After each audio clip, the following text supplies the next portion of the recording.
Good morning, everyone. How is everyone doing? Uh, my name's Aaron Reynolds. I'm Hi, doing fine. Aaron Reynolds. Hey, thank you. We've been here. I've been here coming to Super Gamecraft 2 for a few months now, and I am 0 days games free. How about you, Bronson Fiore? Fuck, dude. I'm trying to tell you the last time I didn't play a video game, like, over the course of a week. Oh, is that so? That'd be really hard to do. Games are life, unfortunately. Game is life. Ball is life. Hmm. Ball So how is you been life. doing, Bronson? How's life been? Pretty good. I actually had a fairly interesting set of discussions over the past week regarding, like, fighting games. Is that so? What's going on?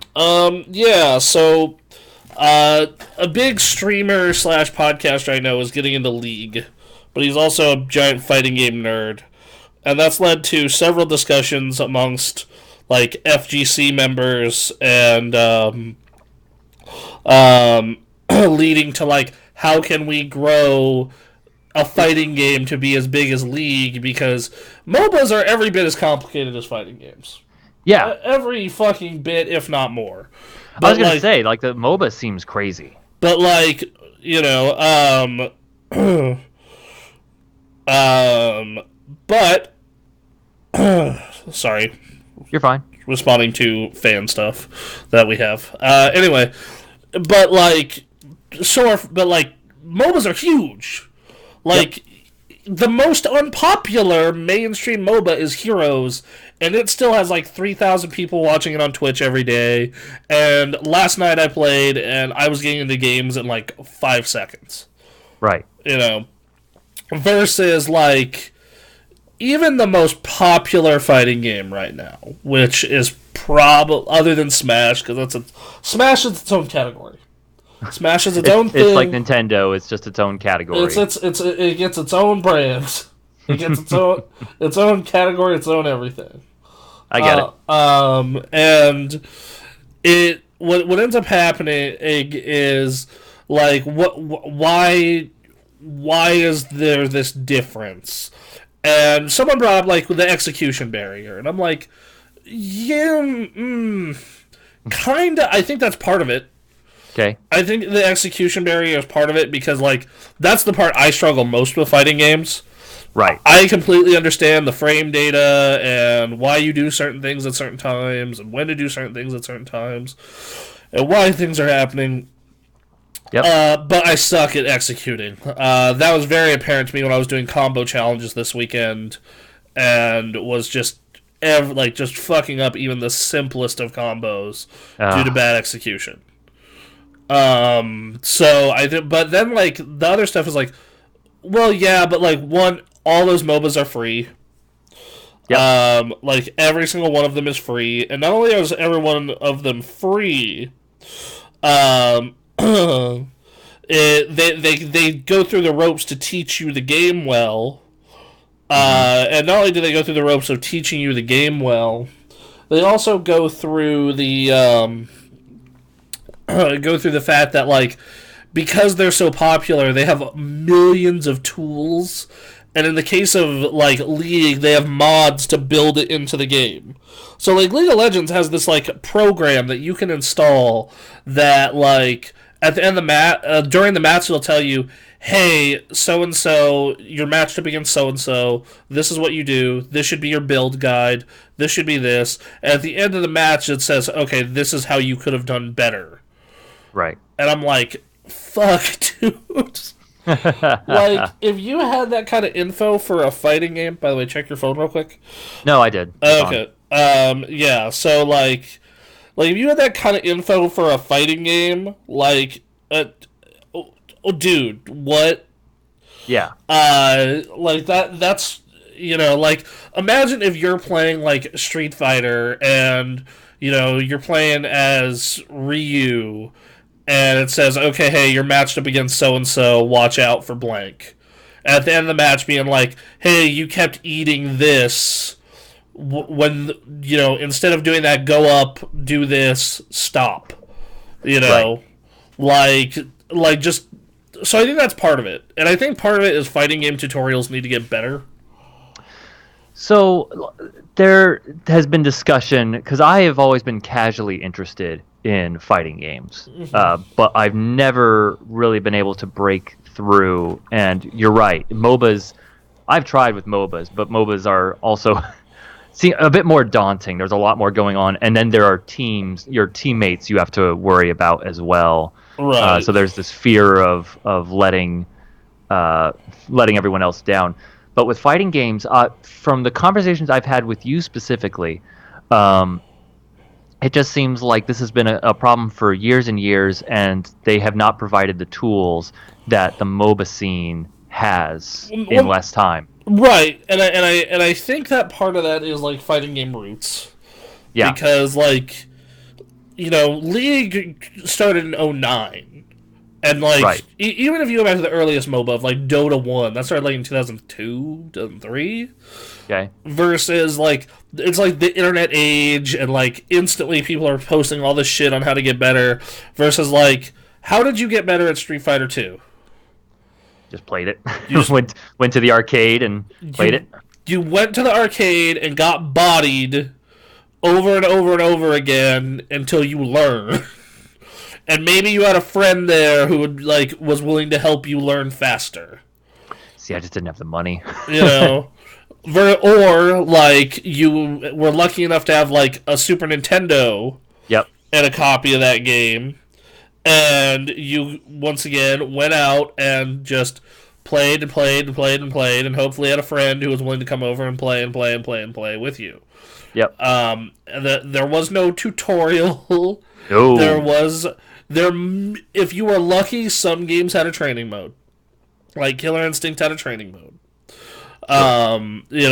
And you just went in and but like times have changed, and it's like I look at like last night doing those Dragon Ball Fighters combo challenges. I'm like, okay, so this teaches you the auto combo, the medium auto combo, and like some basic B&Bs for whatever the character is. But I'm like, the thing is, it doesn't teach you any concept of when you should be using each of these or Yep. why. It doesn't teach you that doing the manual combo does more damage than the auto combo unless you bother to look it up. It doesn't teach you like, your vanish is safe on block. It doesn't teach you, it doesn't like it teaches you nothing except how to do the button execution for these certain moves. Mm-hmm.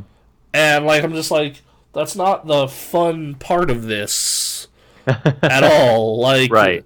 and and I think back to like good what I would classify as good Mm-hmm. fighting game tutorials.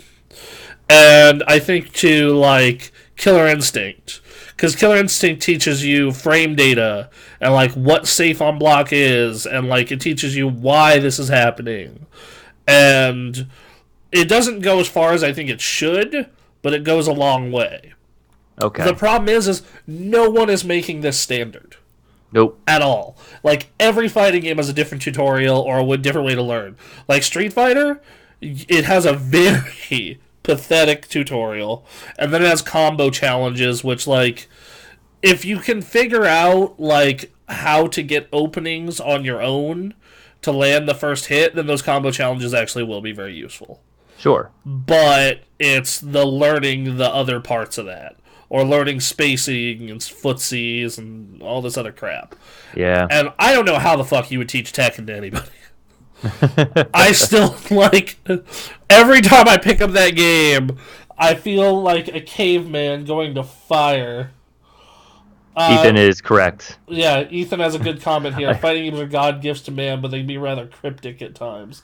As Yes. someone who's not into fighting games, like it's cool to look at fighting games and watch fighting games, and just like I love the design of fighting games and the idea of it, but like just figuring it out there's a barrier. Yeah, right. Just- Yeah, like it's to what honestly the sadly best solution we have so far is the most primitive of hey, find a friend who's into it, have him take you to locals, him or her take you to locals, and just learn at locals.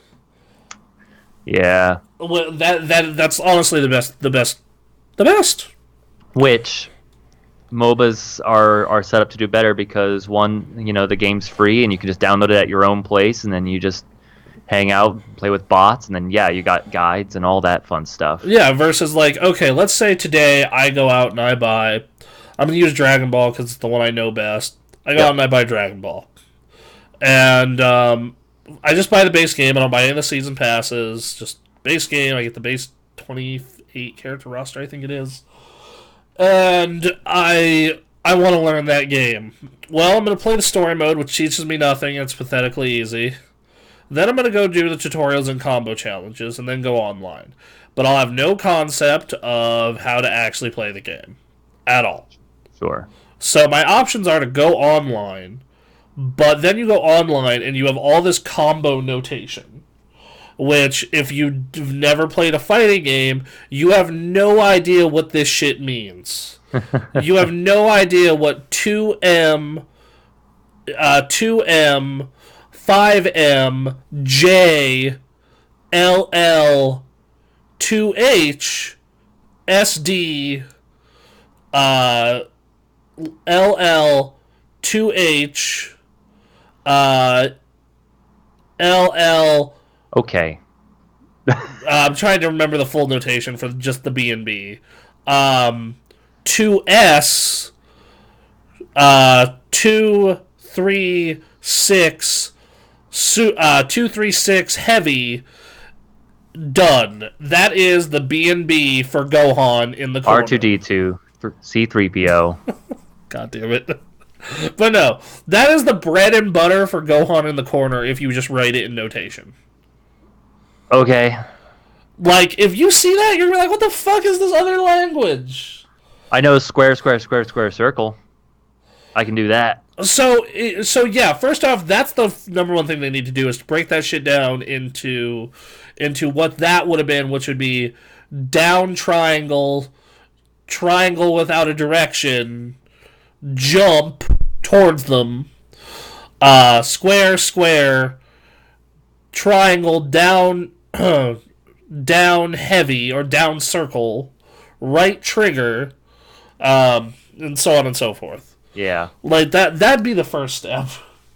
Like, that'd be the first big step. But, like, okay, so you go online and you can't learn via notation, so you watch the videos.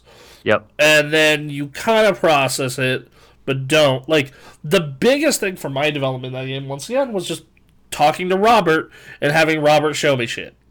And having Robert kick the crap out of me until I learned. And so I think, like, you need a Killer Instinct style tutorial. And then, so, like, let's say I'm making the perfect fighting game, right? The perfect fighting game to learning tool. So you're gonna have that, the Killer Instinct tutorial and Skullgirls tutorial. Then you're gonna have, like, an in-game coach, like that League thing has. That when a match starts, it says, "Hey, you're playing against Kid Buu. All his normals go really far, so be ready for that." Or, like, just stuff that may be obvious to people who've played the game a lot, but, like, not otherwise. Do you think part of learning fighting games is having to just pick up that knowledge for yourself, or do you think that provides too much of a barrier for further growth? I mean, I think that part of it is because at some point everyone hits the wall where they just have to learn. Yeah. Without that stuff. I think that there's definitely a certain section of arcade veterans that are very much salty, would be the best way I would describe it, towards any tool like that. Like that's to me, those people, like, the thing is, those, you want to grow the scene. And to me, there is nothing more fun in all of video games than a close fighting game match when you both know what you're doing. Sure. And last night I was playing a Dragon Ball match, and it was a super close match. We were both this close on the health bar, and he was doing this thing the entire game where he's doing this sliding kick into a combo, and I knew he was going to do it again. I baited it into my level 3 super and won the match. Okay. And it was just like, fuck yeah, let's go. Like, just so goddamn hype. And like you watch Evo and you watch that Goichi Sonic Fox match, or you go and you watch like Evo Moment 37 and stuff like that. Like, the reason those moments are so hyped though is because they have that skill barrier. Yeah. Like, Evo Moment 37 would not be the most hype shit in the world if anyone could do that. Sure. Same thing with, like, the Jason Wong Marvel 2 3-1 comeback with Cyclops. Like, and even locally, like, when I have a 3-1 comeback with base Goku, it feels good. Because I put the time into learning base Goku and how I can bait people into shit.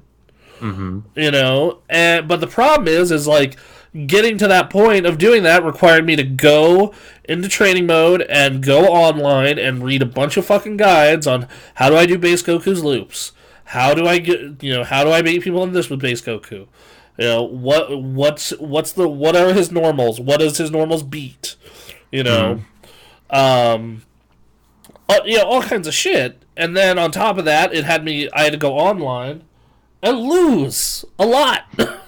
Sure. And then, I won a lot, but I also lost a lot. And that's just for one character. Yep. On a 3-man team. And I think that's, so it has to be a mindset, I guess, that's required.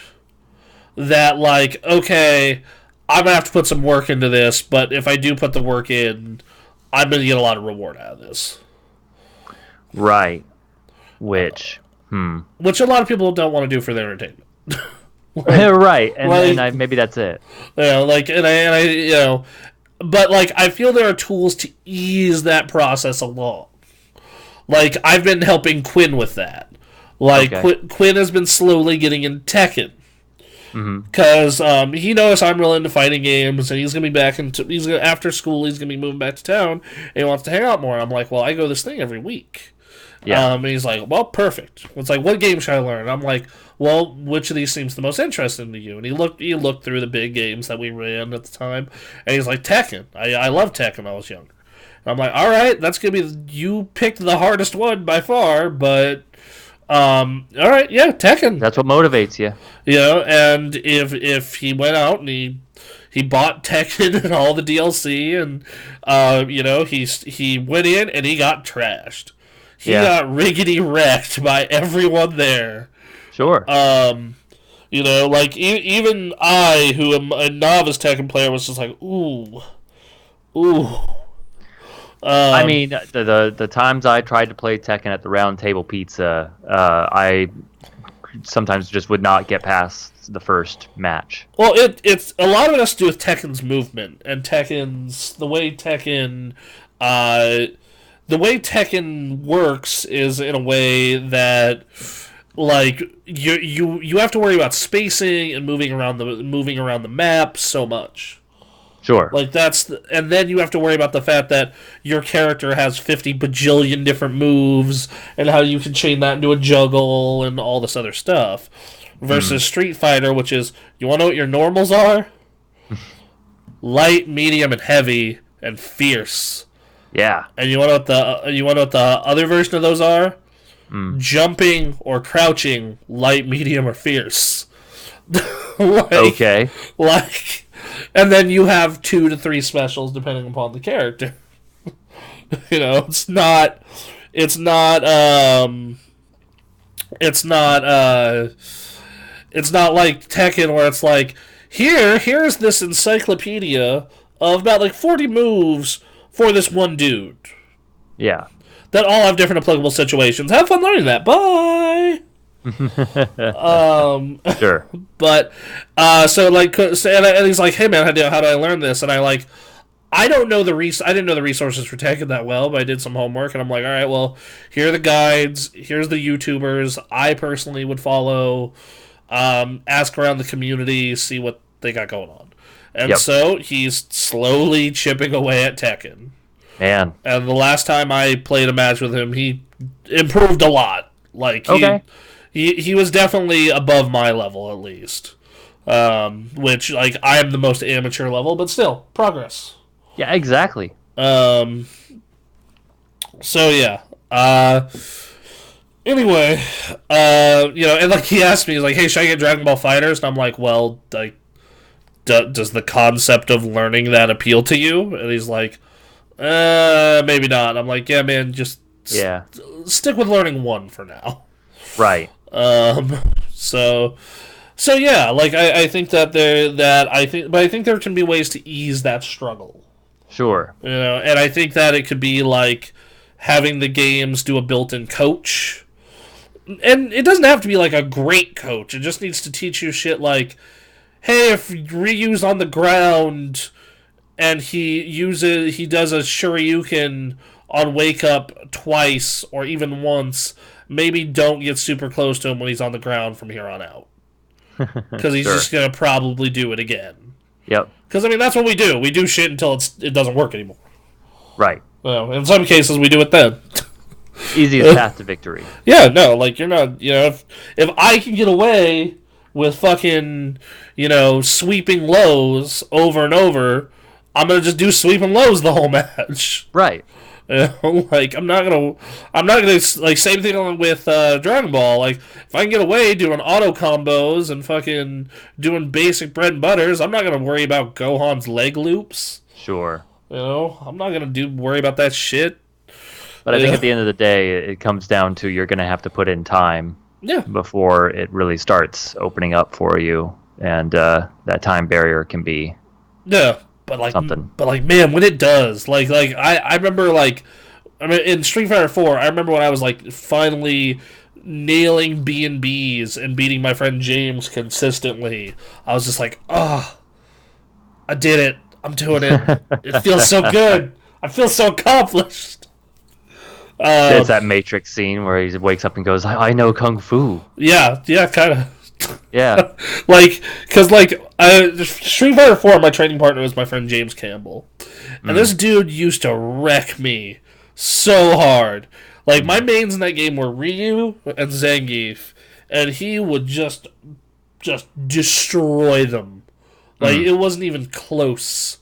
And I put the time in to like practice and learn the matchups against his Sea Viper and his Cammy with my Zangief and like just tons of practice. And then we finally got to the point where we like dead even in skill. And Great. every match was just like, all right, let's go. But it took like 2 months of me getting my ass beat essentially to make that happen. So Right. yeah. So I think it requires a mentality that also you need to shrug off losses like they aren't a big deal. sure. So yeah, Which you would think would be in fighting games' favor compared to MOBAs, where matches can go for 30 minutes. right. But I also think the thing about MOBAs, where like even once again I'll go to Heroes because it's the one that has the quickest match, the most casual. You can always blame your teammates. Yeah.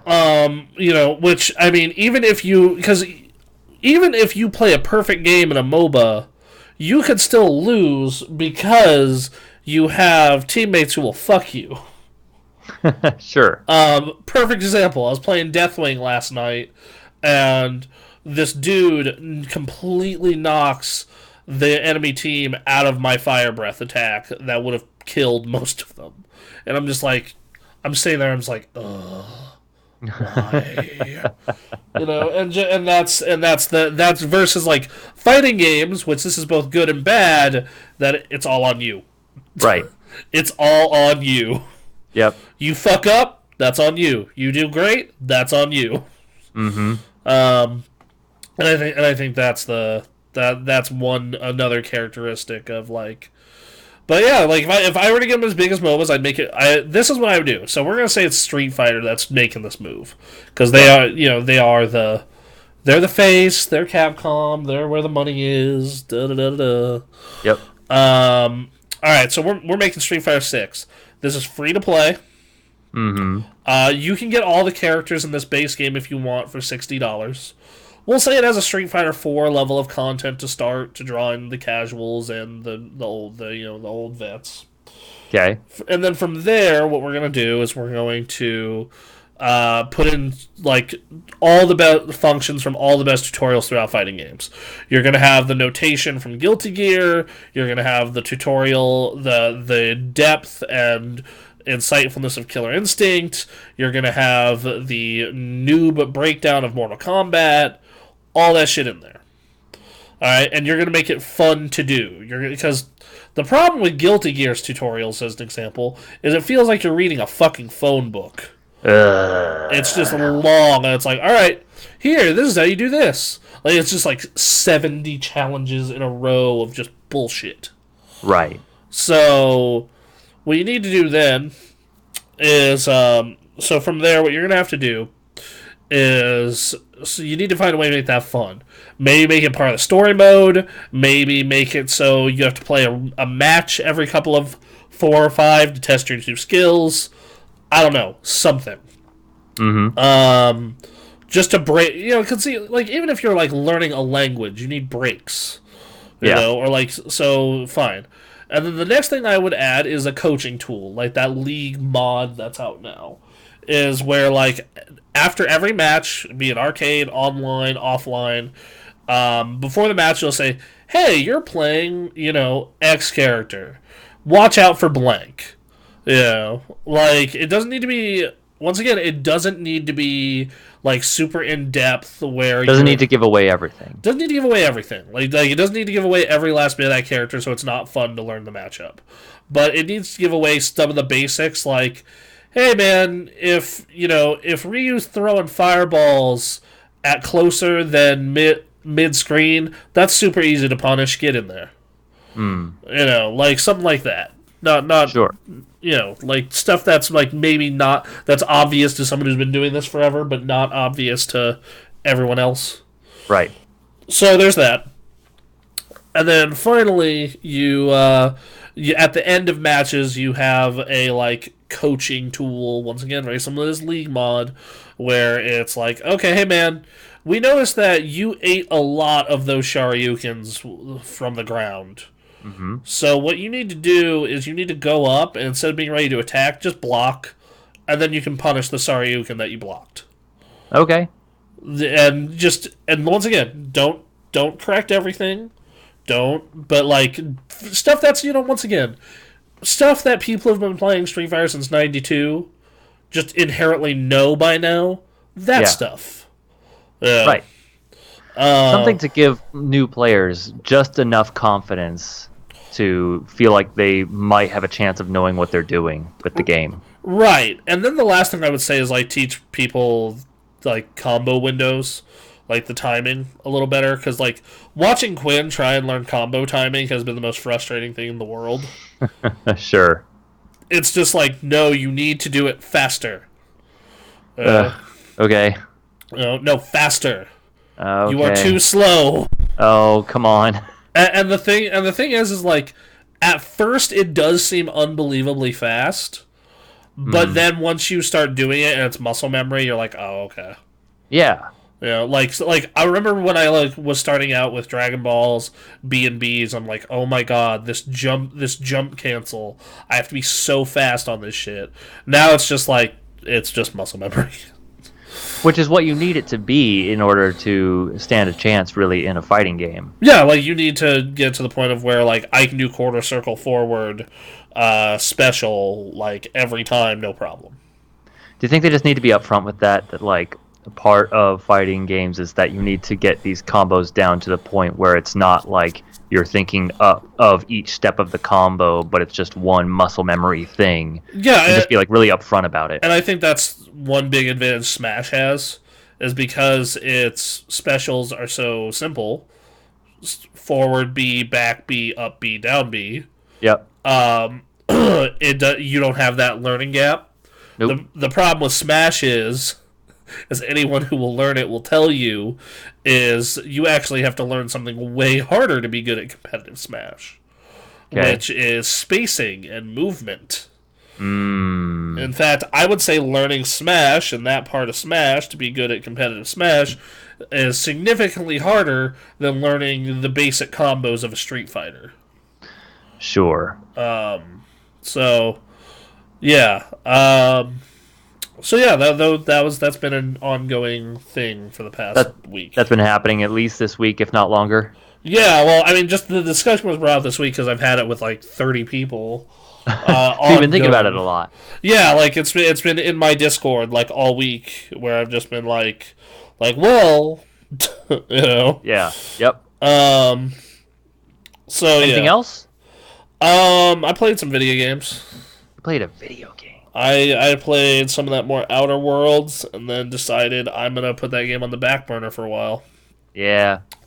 What ends up happening is I got to so in the main quest, if you choose to help the scientist and not the shitbag government, Right. is you have this quest where uh, you have this quest where you have to get this woman a whole ton of money, and I've done all the side quests that I had available to me, and I still need like $2,000. So I had to go side quest hunting, and the one I had and my options are go back to the starter planet and do them there, or go do this really hard delivery. And I'm Yeah. just like, Yep. I hate when games force me to go do side quests to progress the main quest. This is annoying. Yep. Thank you for. I'm going to come back to this game because I have been enjoying it, Sure. but you have completely took the wind out of these sails. Yep. Congratulations. I haven't touched that game in a good long while because that ended up happening. It was just like, all right, there are other games coming out. Yeah, like I did all the stuff you could do on the Groundbreaker. I did all the side quests there. I was having a great time.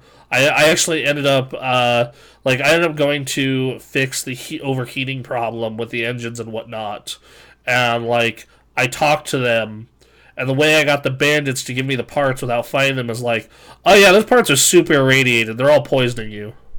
Huh. And I did that through my lie check, and I got it. And I was like, cool. Nice. I was Perfect. like, great. Glad that I put 53 points into speech.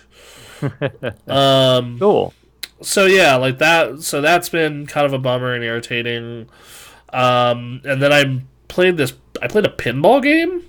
Okay. It's on Xbox Game Pass. It's called Demon Tilt. Ooh. It's actually pretty fucking sweet, I have to Okay. say. If you're into some of that there pinball, and want Sure. a fun pinball game, I highly recommend it. What else? Did I play anything else this week? I finished Jedi Fallen Order, Right. which, man, that game has some great boss fights. Okay. It has some great boss fights. I feel the ending is a little rushed. Like, it's a little. You can tell. Once again, there are multiple points in this game where I'm like, this is a really good game, but I can tell that you guys had like a year and a half to actually get this out the door. Yeah. So there's that. There's one of the. So I'm gonna spoil something about the ending. Okay. Spoilers. Something about the ending not of the Jedi pl- Fallen Order. Not the plot. More like an encounter. Okay. So at the very, very, very, very end of the game, you encounter guess who? Vader. Darth fucking Vader, of course. Right. Like, yeah, I'm sorry if that was going to be a surprise to anyone, but you know, I kind of expected it. Oh, we're dealing with Inquisitors, eh? Who trains them? So you beat the end boss, and then you turn her to the your side, and then Vader's comes up behind her and just murders the shit out of her. Right. Just murders the shit out of her entirely. And my first thought is, it took everything I had to beat that boss. Yep. Vader did this without any effort at all. Yep. He's gonna wreck my shit. Mm-hmm. So they don't actually make you fight Vader. Okay. They make you run from Vader. Nice. I love this decision. Yeah. Like like at first like you fight for like a second and he is beating your ass with no effort. Yep. And then like cuz like you're barely a Jedi Knight. He's Right. Darth fucking Vader. Yep. So, so he completely murks your partner. Like literally she comes out with a lightsaber and he just like forces her over an edge. Just Right. woof. Yep. No problem, done. And then like you have a brief altercation and you start running. And it turns Yeah. this Uncharted running set piece where like he's force moving platforms at you. He's ripping the ground from under you. And you're just like, oh shit. Yep. And then you get this elevator and this lightsaber comes through the fucking elevator. You're like, oh fuck. And the elevator goes down. You're like, okay. And then like I start running away, and I'm informing the crew of what happened to because you pick up at least one other crew member. I'll tell you that much. Okay. Of what happened to your partner, and then Vader comes out another hallway, and you're like, oh shit. And I'm like, all right, I'm gonna be fighting Vader, and I'm probably gonna die. That's how this game ends. Great. Yep. And then your partner turns out she lives. She comes and distracts him. Boom, sucker punches him. And then you do this. I'm not going to spoil what the set piece is. I mean, you've already spoiled so much, but yes, sure. Right, but I've tried to keep it as vague as possible. Okay. You do this thing to get away. It's semi unexpected to say the least. Okay. And then you bounce out. And then I'm not going to say what they do with what they're looking for, but you can tell they definitely set up for like a ton of these games. Oh God. Okay. Like you can tell that they set up like an endless world of adventure for the crew of this ship. Jesus. All right. Because Star Wars, you know. Yeah, Star Wars. Well, they put a lot of work into Force Unleashed, and then that all happened. So I thought this was real good. I really enjoyed it. It's really like the combat's a ton of fun. The way you use the force to solve puzzles and just mess around is cool. Boss fights are goddamn incredible. But I feel as though it lacks a lot of polish. Yep. And you can tell that it's rushed in certain spots. I really want them to get like a full 3 to 4 year development cycle on a sequel. Sure. That said, someone asked me, okay, but would you rather have that or Titanfall 3? And I'm like, ooh, Titanfall 3 for sure. Like, no. Really? Even after all that? Yeah, even after all that, Titanfall, like, dude, I also put some time into Titanfall 2 because it's been back in a big way because it's been free on Plus. Right. And, like, dude, that game is so good. The game's good. Like, you're just, like, flying around the map, murking dudes, and then you call in your mech, and you jump into it when you're in the midair, and it catches you, and then you start blowing shit up with your mech, and you're like, ah. Yeah, you're right. So, yeah, I was trying to think if there's anything else I put time into. Yeah, at this point, I pretty much... Because I'm backburning Outer Worlds, not committed to beating it before the end of the year, that leaves a total of 3 games left on my checklist. Okay. Control, Luigi's Mansion, and Death Stranding. All right. Control's next. All right. We'll see how that goes. Yeah. What about you? You play anything? Cool. I actually didn't get a chance to play a lot, but it's been a lot of work. Yesterday I was supposed to have time. That whole thing blew up. But I was able to get some time playing Death Stranding. Okay. Despite the fact that I finished that game, You gotta keep building bridges. It's a nice like Zen-like experience. I just enjoy traveling around that world and building stuff and going around. I barely got into Jedi Fallen Order. I need to actually sit down and make some time for that game. But outside of Jedi Fallen Order, beyond work and just obligations in life, it's been Star Wars.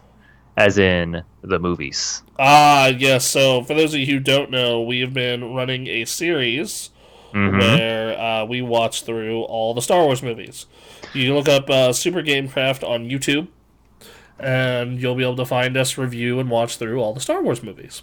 They are titled "We're Smarter Than This." And then it'll be episode, whatever episode we're on, not the episode of the movie, and then the title, the subtitle of the movie. Right. So we are going to be recording Revenge of the Sith, Force Awakens, and Last Jedi either today or tomorrow, a mixture of both maybe. Okay. And then those will go up throughout the week, and then we're going to be doing Rise of Skywalker, Solo, and Rogue One. Mm-hmm. And been watching. Yeah, then I'm probably gonna be not watch Star Wars for a while. Gonna try not to think about it for a little bit. Like I've beat a game. I've watched. Let's see, it'll be a 9, 11, 10, 11 movies. Yep. So I'm gonna be good for my Even Star Wars. Warsing it up, and it's great. Everyone's in the mood for it right now. With a lot of people watching Mandalorian and the new movies coming out here soon, and Jedi Fallen Order just came out recently. And So I'll also finish the Mandalorian as well. So okay, good, because I have no interest. yeah, I'll report back on that. Cool, great. So That's about it on my end. I went to IKEA. IKEA's hell on earth. What'd you go to IKEA for? I wanted to get a mattress, and I wanted to get a couple other things. And I like the mattress that I got at IKEA a while ago, and then that got consumed, so I had to toss it. So I went to an IKEA, and that place is terrible. I'm in the process of planning out a remodel of my bedroom. All right. Like I'm planning to. For those of you who don't know what the layout of this bedroom is, I have a shelf on above my desk here that that's removable that I want to get completely rid of and move all that shit to a shelf in that far corner. Mm-hmm. All that sits there is a hamper. It's space that I can easily put a very tall, nice bookshelf in, and I can move the hamper over here to by the window. And then I'm gonna plan to replace most of these posters with framed posters. Ooh, all right. Well, because I have a bunch of over my time at the previous employer and having access to certain things, I have a lot of special edition posters, including a signed piece of art by the Persona artist. Cool. That I really need to get framed and put up. So like that wall. I'll probably keep the Zelda thing behind me, and for those of you who watch my other streams, the Persona thing over there. But otherwise, the rest of these are coming down for like framed, really cool works of art. And then the last piece is getting a second monitor and some lights here. Yeah. So I can run the entire stream or that we do for PC stuff here, and then not have to constantly be looking this way or at my phone for comments or other stuff. For console streaming, I'm just kind of fucked and have to deal with that. Sure. Like, I have to turn that way and run everything off that because that's where all the console games are connected to. Yep. So, but I can at least do all the PC stuff here once I have this all set up. I looked into getting a third monitor and found out that my computer does not support a third monitor. Don't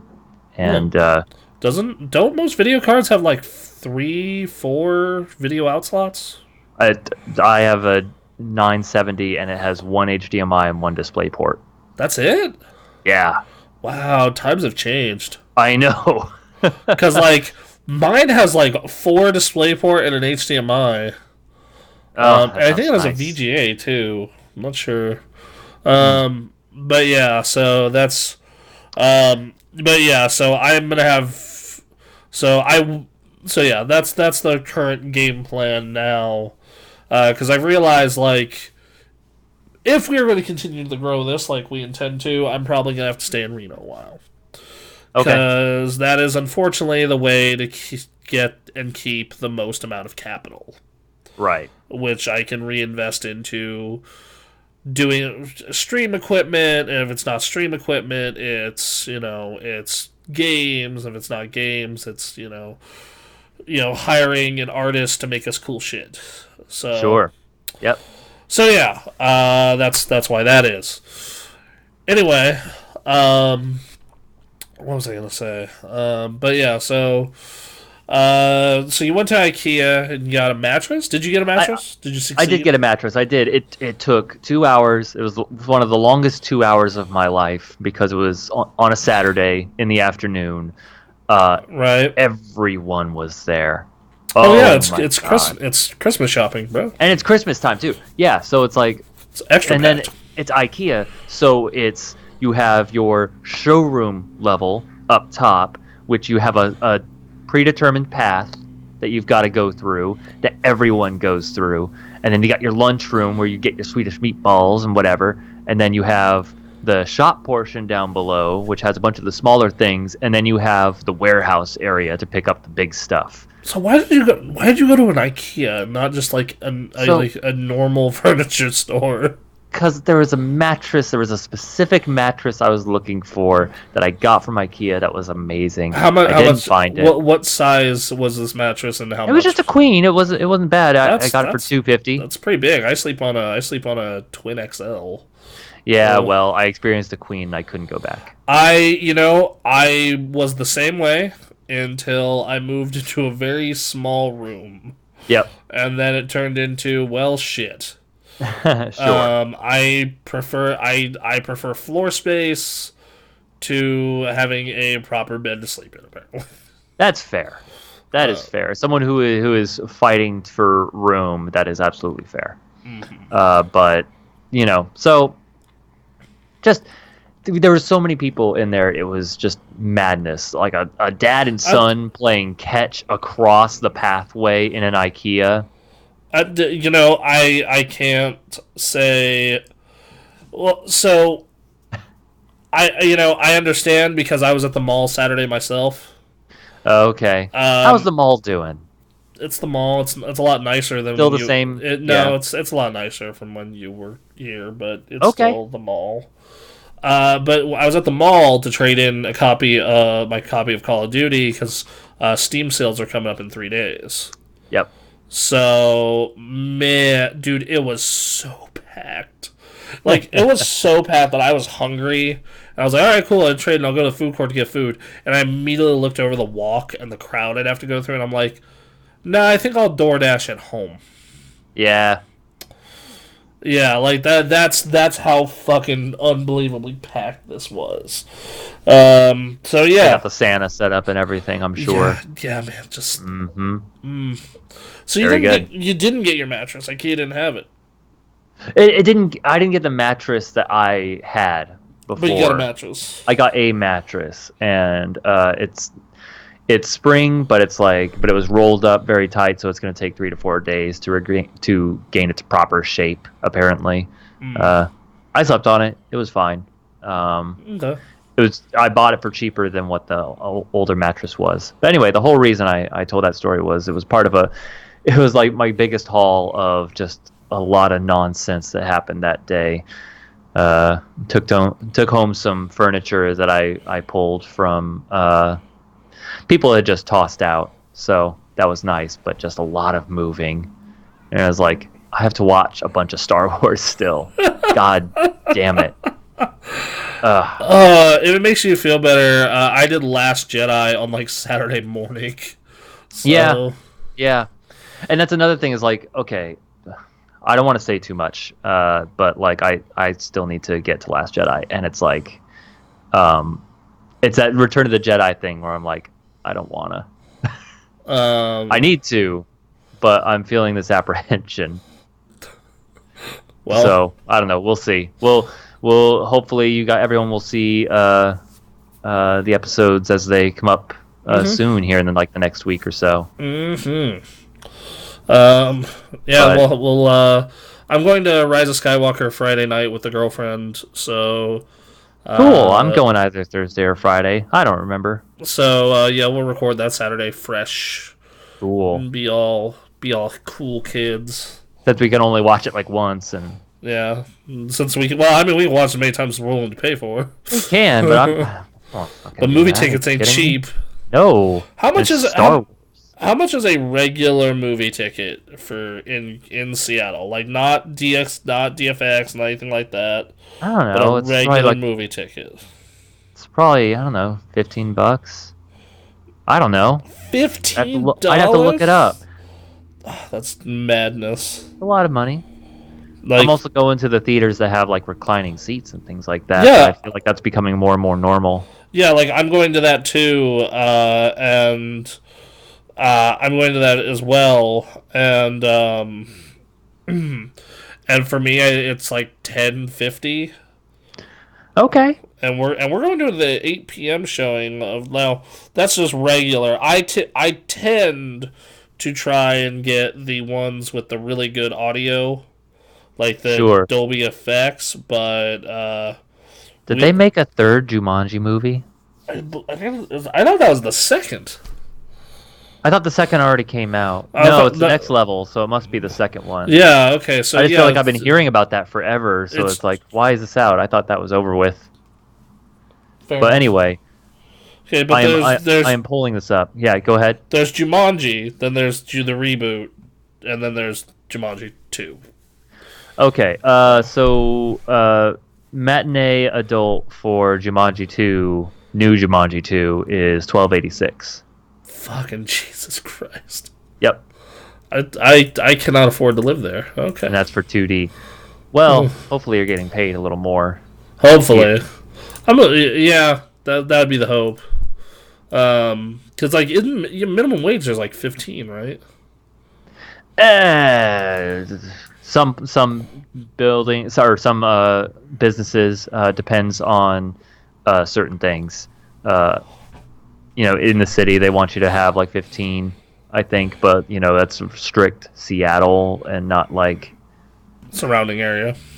yeah, no, it's yeah. Like we don't do we do 15 at the very very minimum my current job, but I think it's more voluntary.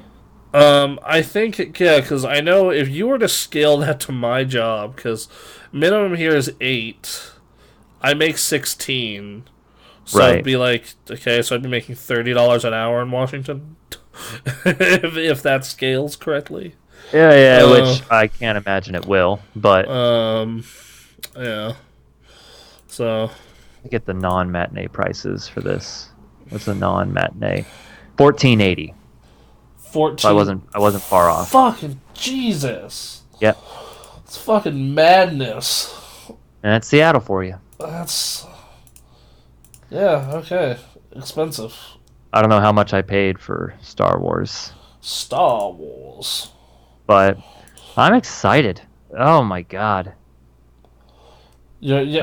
I am hyped to get on that train. So. Yep. Anyway. So anyway, I think that's going to do it for what we've been up to this week. I think it's time to get into our news stories, which is not a lot. The stories are okay. Like 2 or 3 of the stories I think are no. Well, 2 of the stories I think are big. Okay. And then yeah. Well, so I want to get into the big stuff real quick. Mm-hmm. Hey, the Game Awards happened. Alright, so let me pull that over. Okay, so the Game Awards happened. Yes. We watched them. We did. We watched all of that. I came in a bit late, quite a bit late, but you caught the other big news story that came within the Game Awards. No More Heroes 3? There is No More Heroes 3. But hey, there's a new Xbox. Yeah, so that's happening. It looks like a mini ATX tower. Yes. I think it looks great. I know that a lot of people have been shitting on this on Twitter, and one dude in particular was like, "How's this gonna fit in my entertainment center?" I'm like, well, they've said that you can lay on its side, but I'm like, It's not that big of a deal. You first of all, you can figure it out. Second of all, yeah, I think they would have been crazy to make it so you couldn't lay it on its side, and I think they confirmed that you can. They can, and also this thing is actually so they actually did a height comparison, Okay, and it's actually not as tall as an Xbox One X if you stand one of those up. it doesn't look like it. It's shorter than an Xbox One X, which is not that tall to begin with. It makes me So think of the Fifth Element when they have to collect those little square pillars representing like elements, that is not the worst appraisal in the world. which is fine. I don't know, whatever.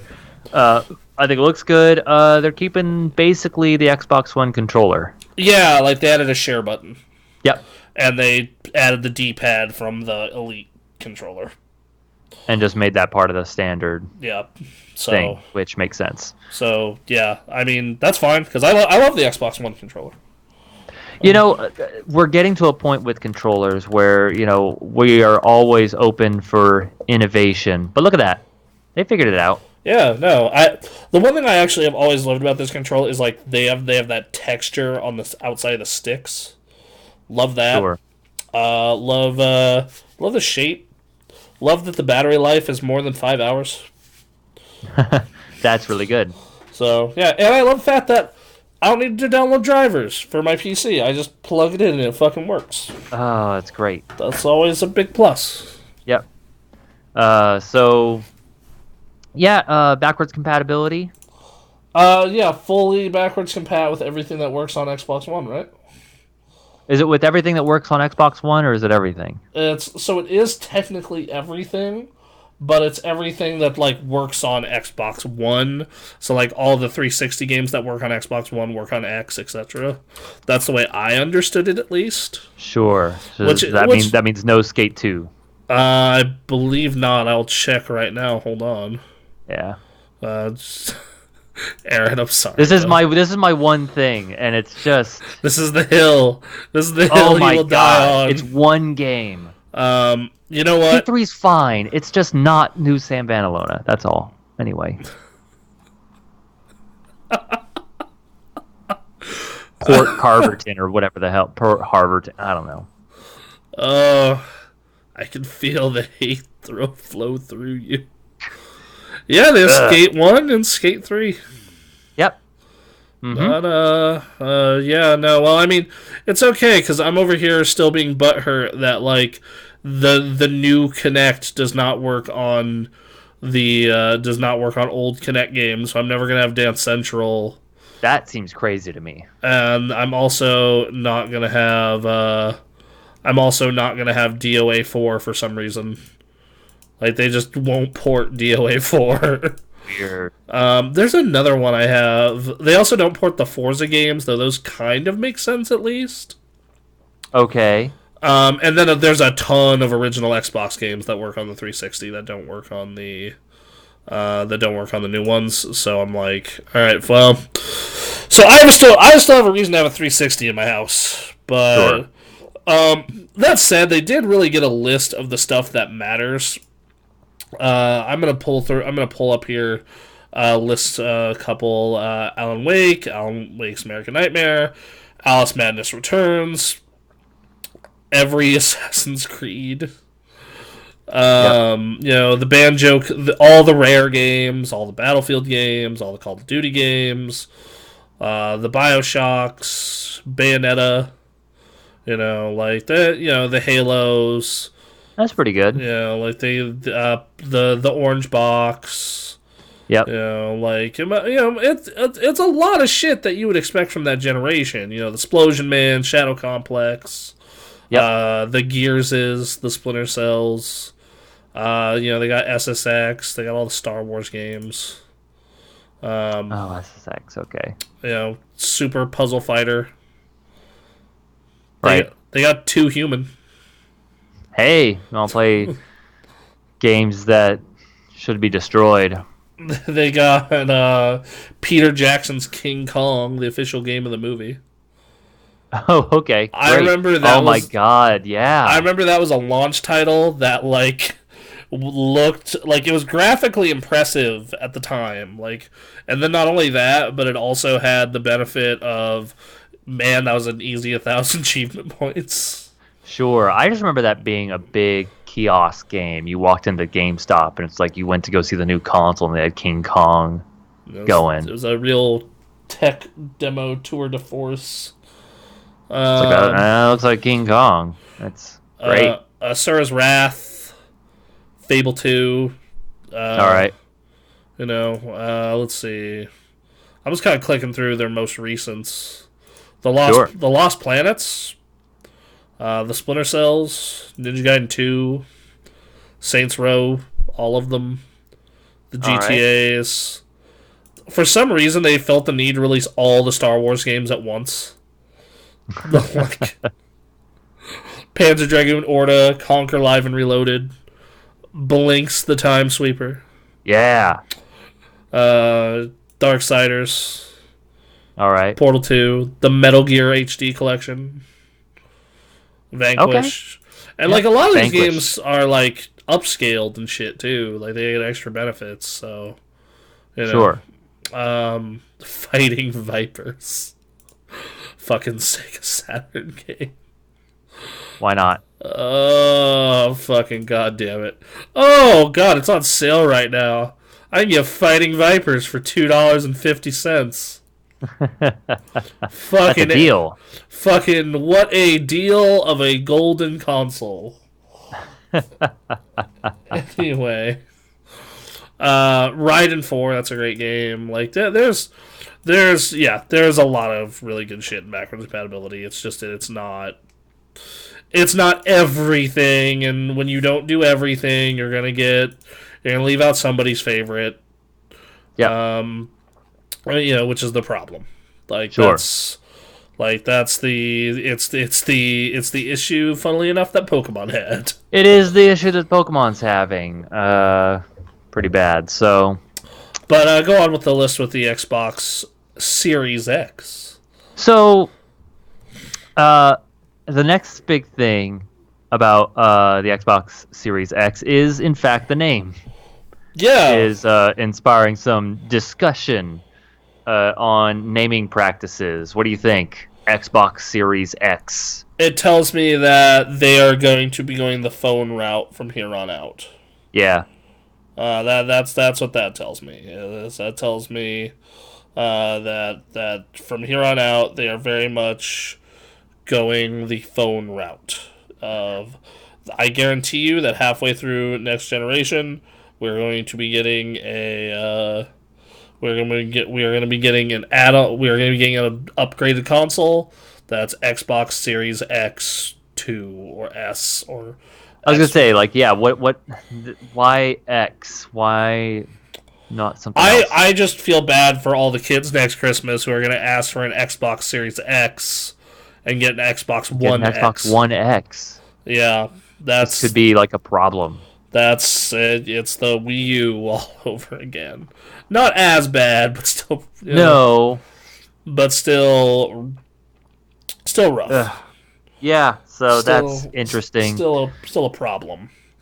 I heard that from somewhere that the reason they changed up their naming scheme is because PlayStation was one iteration ahead, so their number was always going to be one ahead. So there'd be this subliminal messaging that, like, if you had to choose between the PlayStation 5 and the Xbox 4, well, PlayStation 5 is clearly the best that there is, and it's ridiculous, but people are ridiculous. Yeah, yes, but like, here's the solution: you just call it Xbox. Well, I think that's what they're kind of doing is like, this is Xbox, but then they have to differentiate it. They can't just say the Xbox over and over again. No, that's what they do with the iPad. They do iPad, iPad Pro, and then it's iPad or iPad Pro, whatever year. So, okay, so if you did year, that would make sense. Yeah, like, or you do, or in the case of the iPad, they also do size. So like iPad or iPad Pro or iPad Pro 12.9, iPad Pro 11. Right. So like that's yeah. They Also, just did, yeah. Also, I want to do a quick reminder, everyone. We are working our way to affiliate. It would be much appreciated if any one of you would please give us a follow. It would mean the world to us. Absolutely. So, um, yeah. So, we so we got this naming thing. People are having opinions of it on the internet. They showed off Hellblade 2. They did. There's a couple. They actually put out a bunch of details about the console itself. Oh, did they? So it's going to be on a Ryzen Zen 2 CPU. It's going to be. I clicked the wrong article. Whoops. All right. Yes. It's going to be AMD Navi based GPU, 12 teraflops, which that makes it basically twice as powerful as an Xbox One X. Okay. NVMe SSD, so basically the fastest kind of SSD you can put in a computer. Okay. GDDR6 SD RAM. It can go up to 8K resolution. And it has a max refresh rate of 120 hertz. So in theory, we could get 120 hertz games. Okay. Wow. So, I just want to know price, man. Like, I need to know, like, before I need price and some more games than Hellblade. Well, it's gotta be 500, right? You would hope, but like, Yeah. like I could see some fool being like, "Oh, we can do $599." Oh, I can see Do that they happening. preface it beforehand? They're like, "Look, it's 2019. Inflation happens. Please, just let us do this." Like, that's the only way I could see you doing it. After what happened, Yeah, like you have to Sony. acknowledge. Sony ruined that for everyone. Yes, they really did. For years. Because, like, in 2006, that was absurd. But Crazy. now. Now it's totally understandable, except for the expectation that's been set. Well, yeah, hey man, video cards used to be $500 if you wanted the top of the line. Now they're $800. Deal. Ugh, Deal. man. You know? And so, I mean, I don't know how they're going to do it. They could just mess it up and just say 600 and be like, yeah, you'll pay that. I mean, I think. No, they can't say the words, though. $599 US. Do you think Phil, with his gamer T-shirt and blazer jacket, is like, I'll be real with you, it's going to be $600. I think that would go over better. I do. Yeah. I do. Just stop. Like, don't be like trying to like this is sell a deal people on it and like reduce it by a cent to make it sound better. It's like, you guys aren't stupid. It's gonna be 600. Look, man, this thing is twice as powerful than the box we are currently selling for $5. We are getting rid of load times. Like, do we? Come on. Yeah. Do you want supposedly? I mean, I've installed games on my SSD, and it might not get rid of them, but it makes them about 2 seconds long. Sure. And I have one of the slow SSDs that doesn't hook directly to your motherboard. Remember when games would load and you'd be playing like Budokai and you would just have little mini games playing in the corner? Yeah, you'd like move the stick and Master Roshi would like fly around and shit. Yeah. Or it would spawn more Cybermen. Ah. Yeah, that was a fun little thing. What's gonna be real interesting is like one feature that they talked about is okay. So you know how now when you turn on your Xbox One or PS4, you can play a game, put it into rest mode, and then come back to it exactly where it was like days later. Yep. So one of the things they're planning to do with the Xbox One X, or sorry, Series X. Series X. See, already fucking it up. No, it's gonna be a while. Because I've been saying Xbox One X for 2 fucking years. Yep. 3 years now, whatever it's been. One of the big is they'll be able to do that, but they'll be able to do it for multiple games. So there's less because how many because their argument was like, well, how much time do you spend going to the boot screen and then going through the load screen and then doing this versus just being able to press a button and boom, be back where you were. Yeah. So yeah, no, that's I'm cool. I'm worried about this because right now in my browser I have like 30 tabs open. What the fuck? How? I'm doing a lot. All right, there are various things I am exploring and working on at once, and I feel like I'm going to start doing that with games when this happens. I'm gonna have like 5 games going. They're all on the first level, and it's like I don't know what to do. Or you be a sane person like me and have like 4 tabs on your browser open at any one time. Oh, that sounds nice. I have a bunch of bookmarks though, but I that's say I have too many. That's become unmanageable. God Uh, damn it. I have a tab open that's to a lightsaber building page store because that's what Star Wars does to you after a while. Unnecessary. It is completely unnecessary, and yet the tab stays open. Yeah, I just close shit like that. I can come back to it later if I need to. I'm the kind of person that completely forgets. I'll be on a completely different headspace like a week from now if I delete that shit. Yeah, but like that's good because then like it just saves you money. Yes. Because let me tell you, if I did that shit with Amazon, I'd be a far broker man. Oh man. Like, oh shit. How do you think this got here? Wow, what did it? Oh, This, that green screen. yeah. Yeah. God damn it. Um. So, holiday 2020, Xbox Series X or Xbox X, depending on. So that means this thing's gonna be about. So I want to put it in perspective how tall this thing is for everyone. This is how tall it is. That is how tall this thing is. Wait, according. raise your bottom finger. I can't. Look, can we see it now? There you go. There you go. And the controller you were holding up was that half that? It's about a third of it. A third of it. Yeah, so hold on. Just stack. Boom, boom. Yeah, this is from the bottom of this controller to my hand here. That's how tall this bitch is. Okay. So it's shorter than like an Xbox or a PlayStation on its side. Yeah, shorter than both of them. Okay. So it's gonna be fatter. One thing they said I found really cool is it's gonna be quieter because of this design. Because what they're doing is, first off, I do recommend you do this thing vertically because the way they've designed it. Because the way it works is it has one giant fan at the top that pulls all the heat up and out through the top. And that's the way to do it. Yeah, and I'm sure that'll work fine from the side, but it will work fine. But if you want like the ideal situation, they want you to have it vertical. Also, the advantage to a bigger fan is it does less wear and tear and is quieter. Just so you guys know. So yeah, there's that. New Xbox.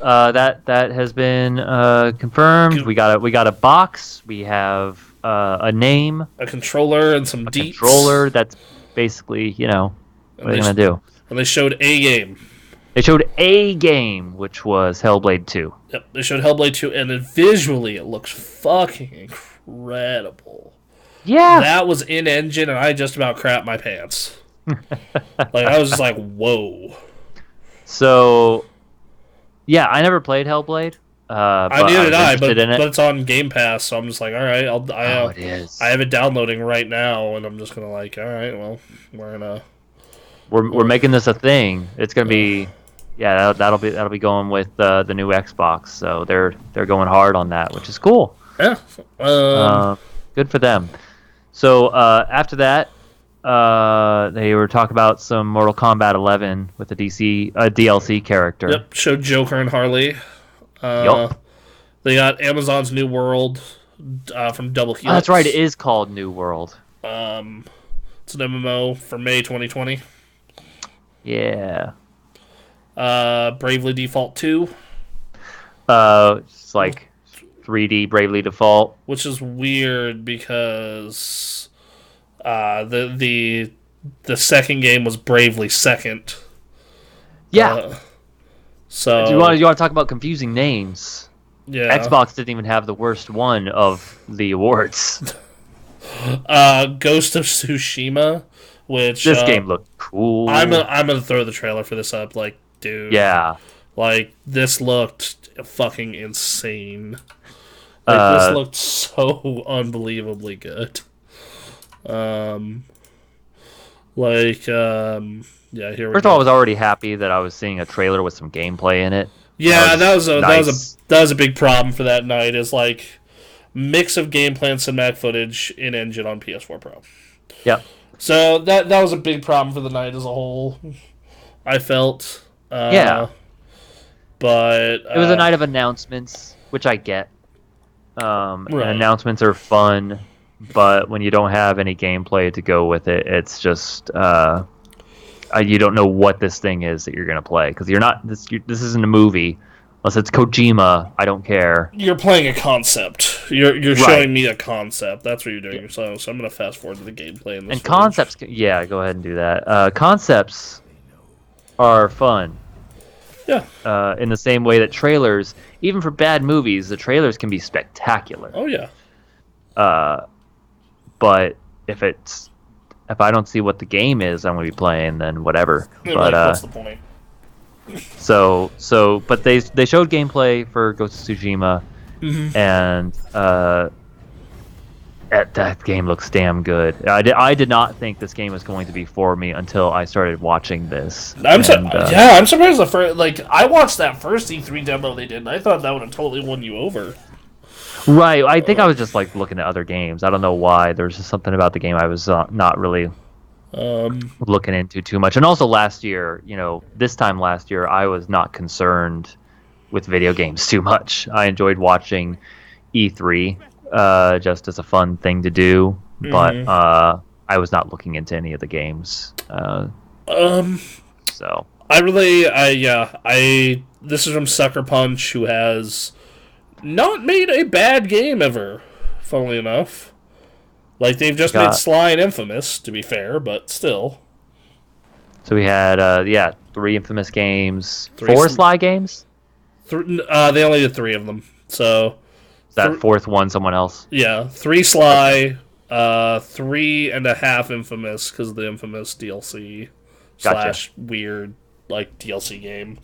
Yeah. Visually, this thing looks amazing. Gameplay wise, it looks great. The fucking summer 2020, which it's a date, but it's just like, come on, bro. Just really.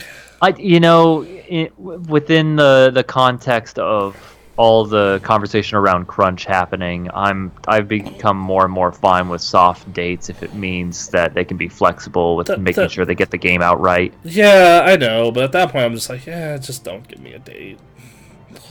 Don't even say anything. Don't give me a window. Or just say the year. Just like that would be fine. Just like that's actually the number one thing about Sony that rustled my jimmies this whole generation is like they would show shit at E3 that we are finally getting now, 5 years ago. Yeah. Like there are games that have come out this year that were shown at my first E3 by Sony. And I'm like, right. And I'm like, okay, and that made me institute a new rule. If you don't give me at least a release window, be it a year or a season, I don't count you as part of your E3 announcements. Okay. This looked great. They showed No More Heroes 3. That was in the pre-show, but they still showed it. Which, by far, the announcement of the night for me. Sure. Yeah. Well, this article doesn't even mention No More Heroes 3. Yeah, it doesn't show any of the stuff from the pre-show, but that was kind of the big thing from the pre-show. Which seems weird because they were giving out awards during the pre-show. Also, yes, true. Didn't they say fighting game of the year was announced on the pre-show? Yep. What a weird thing to do. The trailer for this is super weird. It shows off this 1980s movie where this kid rescues this alien, and then years and years go by and it warps to the now, and the kid, like, the aliens come to visit the kid in the future, and they think they're like superheroes, but they're really fucking up the world. And now Travis Touchdown has to go fight them. Oh, great. Yeah, really looking forward to this one. Looks Cannot good. wait. Um, I'm no, glad they no real worked gameplay on for that. this one either, though. But like, Yeah, at least like I got like story cutscenes. there's no release window or anything. 2020 is the supposed. Yeah, It's gonna be 2020. a hell of a year. Dude, I know. I like. I'm happy for it because I'm starved this year. Like There wasn't much going on this year for sure, but like what's amazing is that it is a year where we're going to be having new consoles coming out, and there's a ton of games coming out. For yeah, these consoles. most of those new games are not for those consoles though. Unfortunately, Well, right, like Halo is, and yeah. Hellblade is, but like most of the stuff is Well, for the current systems, which is fine. well, but that's actually great. Like Yeah. that means like this is going to be a super active, crazy year.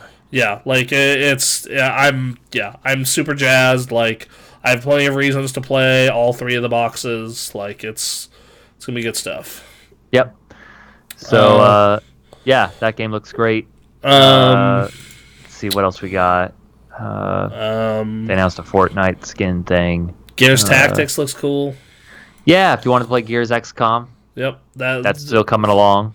lends it to itself perfectly. Then we got Ori, or no, the Sons of the Forest. That game looks crazy. You were interested in. Yes. Again, like not a lot shown, but what they did show certainly got my interest. We'll see what comes of that. Weird West, Yep. Riot Forge, no real gameplay for either. Okay, so I know that the Wolf Among Us 2 didn't have any gameplay at all. But it was an announcement.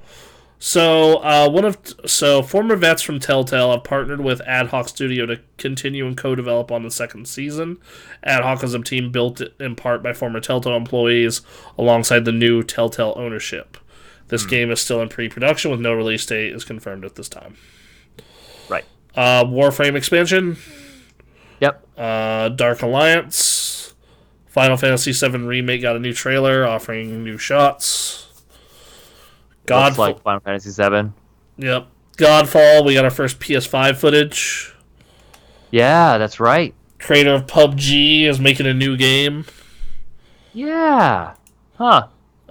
Control Expeditions mode, free DLC. That's cool. And Humankind, which just looks like Civ. Looks like another Civ, which I'm interested in that one as well.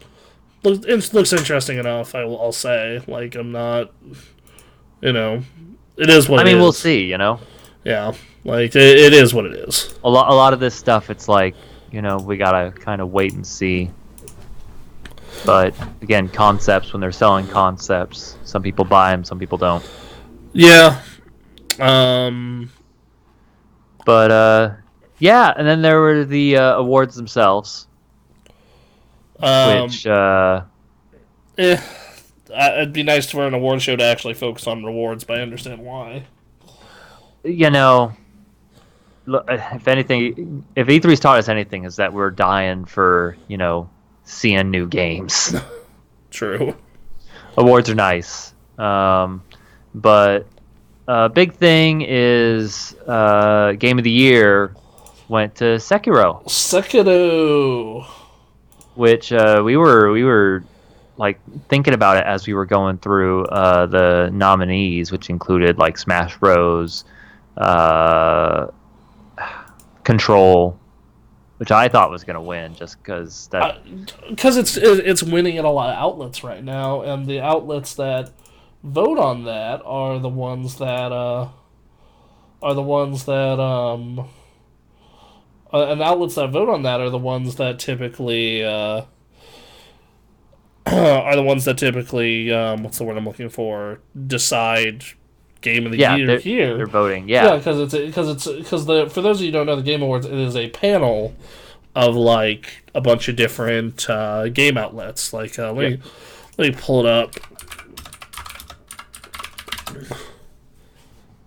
Pull it up here on the main page. All right. Player's voice, winner, about,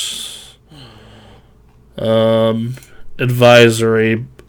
Who's the advisory? Press. Polygon, Hollywood Reporter, Variety. Oh, Really? good. Host Jeff Keighley. Sure was. That is the thing that happened. Here You we know. go. Voting jury. All right, so I'm gonna skip down to the United States because that's what we know. Yep. Here's who in the United States votes on this shit.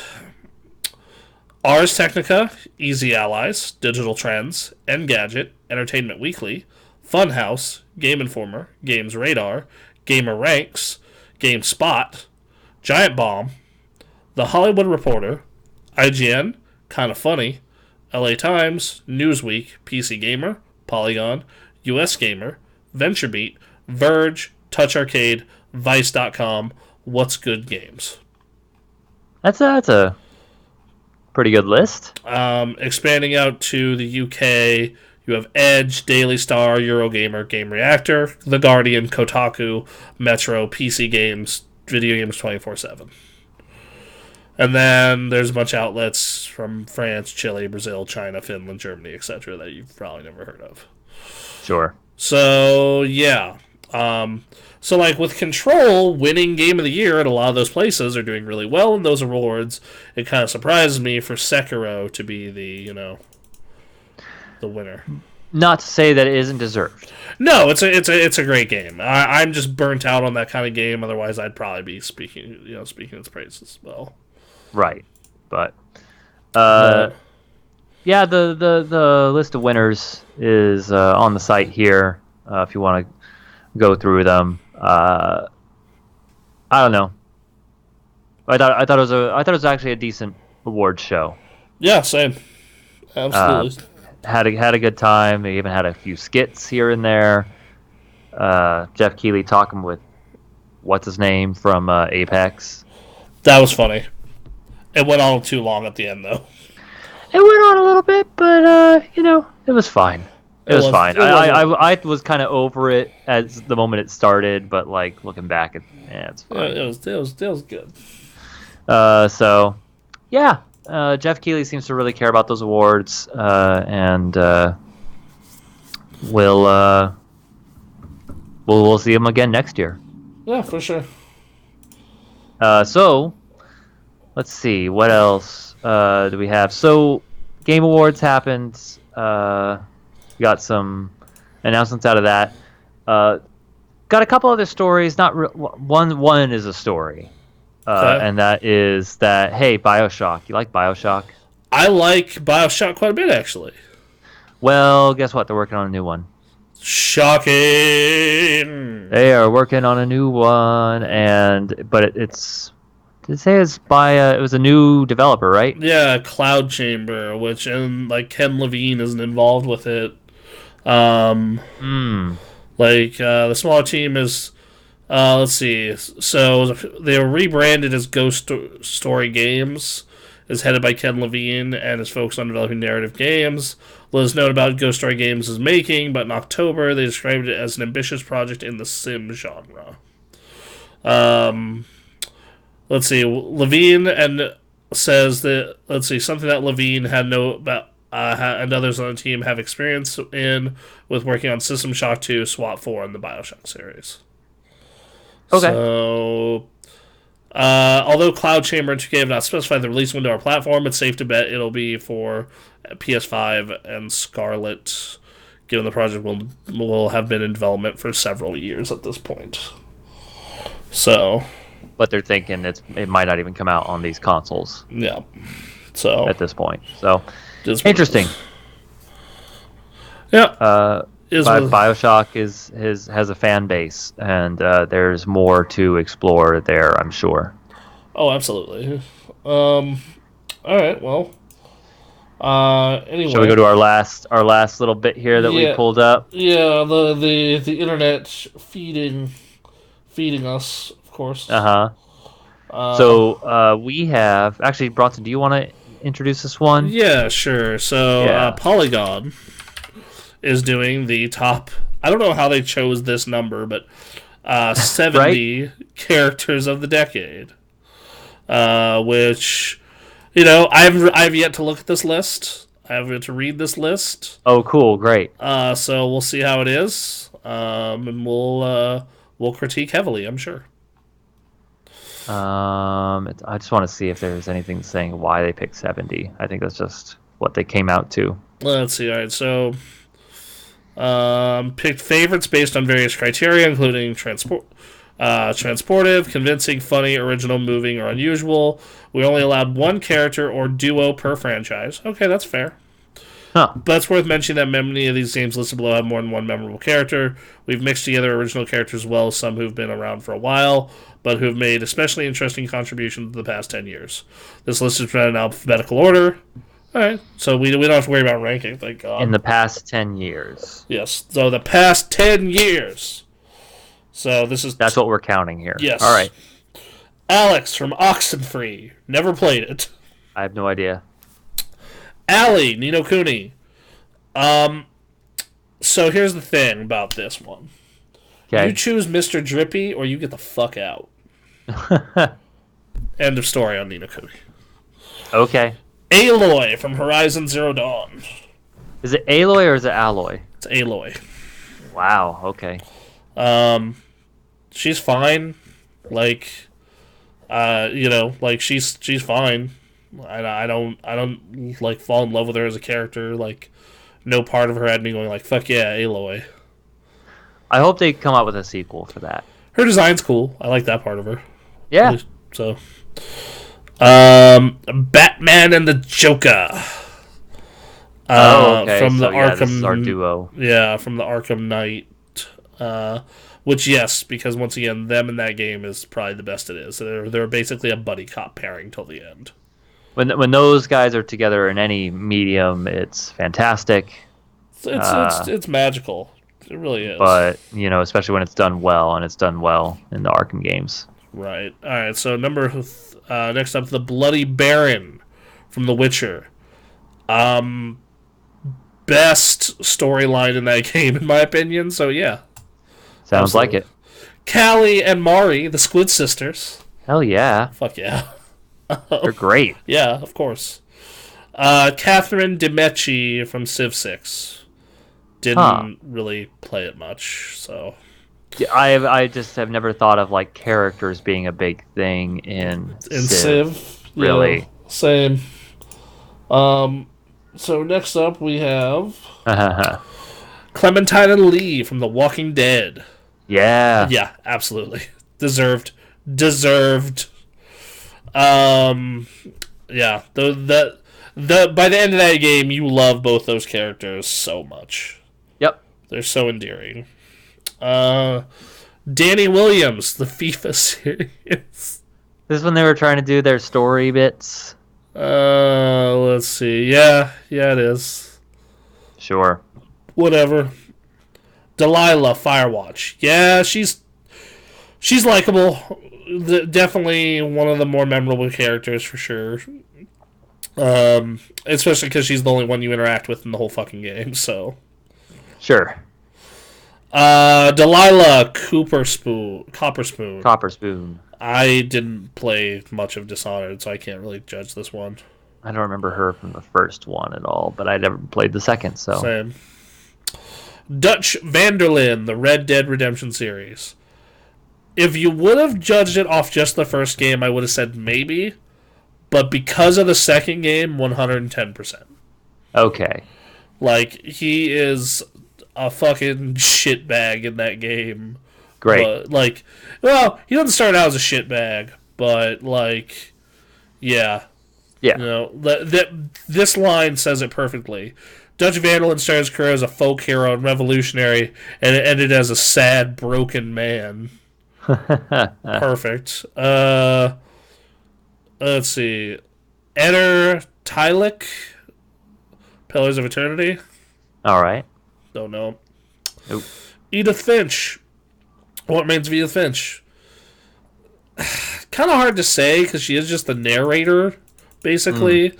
But like she does such a good job that like, maybe. Sure. Elizabeth and Booker, Bioshock Infinite. Yeah, absolutely.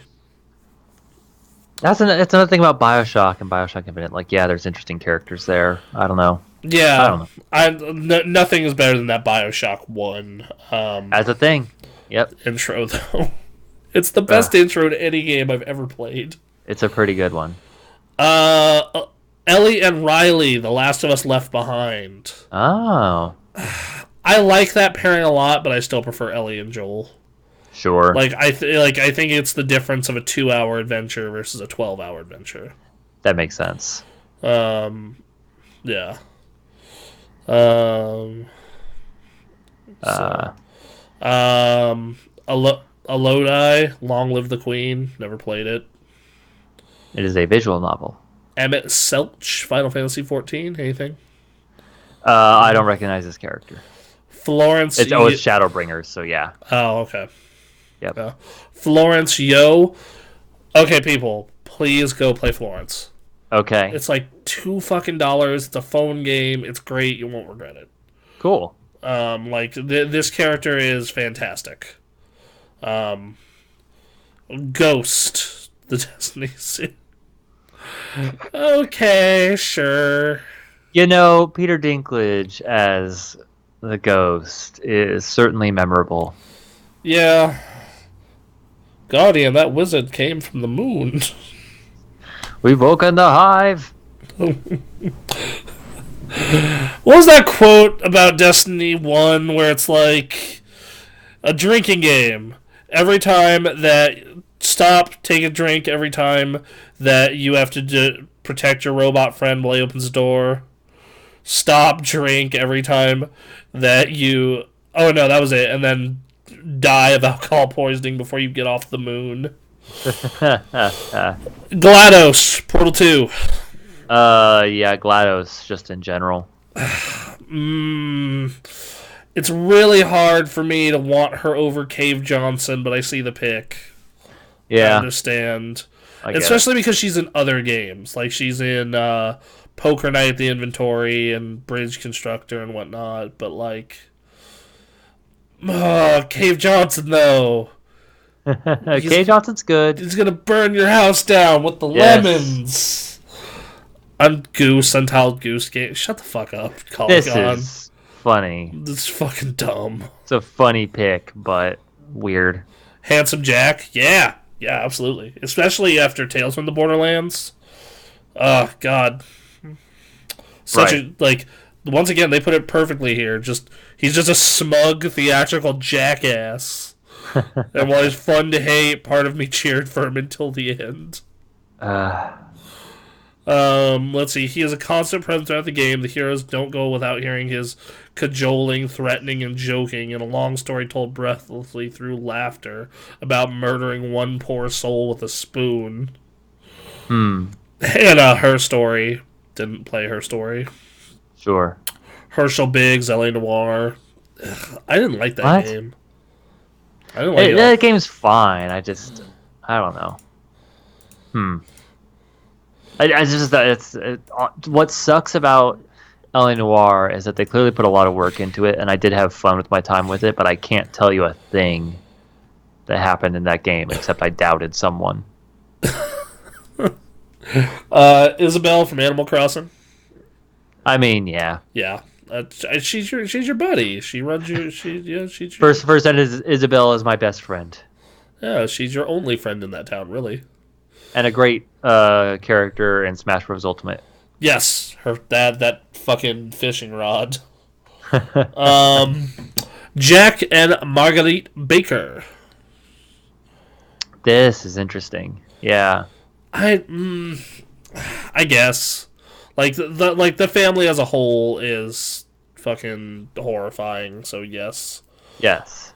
Jane Shepard, Mass Effect. Yeah, in the last 10 years? Like, of the two Shepards, yes, it's the more interesting one. But I feel Yes. like if you're picking a character from Mass Effect, there's people more interesting than the Shepards. That's true. Like Rex or Garrus or Miranda or, Joker. Um, you know, Plenty. Legion, Tali. Yep. Yes, Kiryu Kazuma, Yeah. the Yakuza series. Yeah. Fucking mobster with a heart of gold. I have a strong urge to pick up Yakuza Zero that I may act on at some point. Steam sale starts the 18th, I believe. Yeah. Like, oh, so God good. damn. All right. Josh Until Dawn. Okay. I actually hated Josh. Oh, really? I was very happy to get him murdered. Junko Onoshima, Danganronpa. Okay.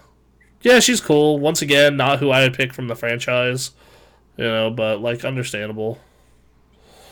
All right. Cassandra, Assassin's Creed Odyssey. I barely played that game, so it's hard for me to pick. Out of that series, I'd personally pick Ezio. Well, sure. Well, when did the first one come out? First, Assassin's Creed 2.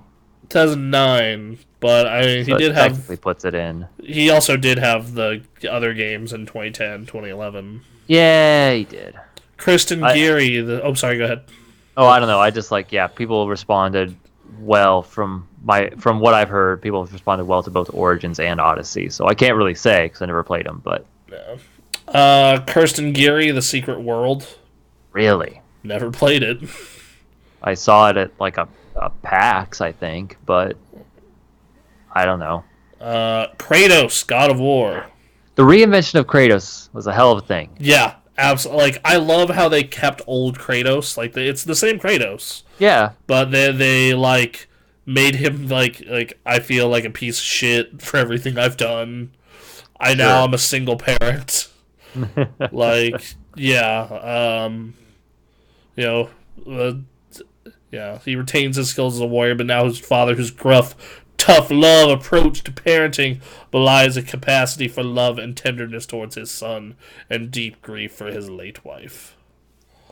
Yeah, Yep. they turned Kratos into a real person. It was cool. But speaking of turning someone into a real person, This I kind of disagree with.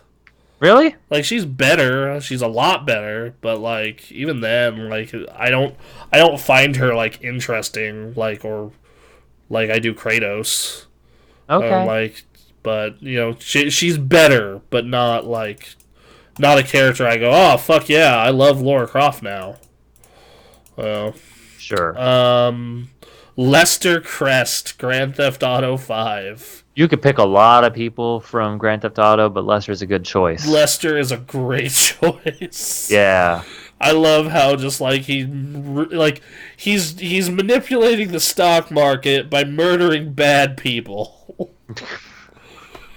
And I'm like, all right. It's that Grand Theft Auto cynicism, and yeah, it's Yeah, it's something. you could have picked Trevor.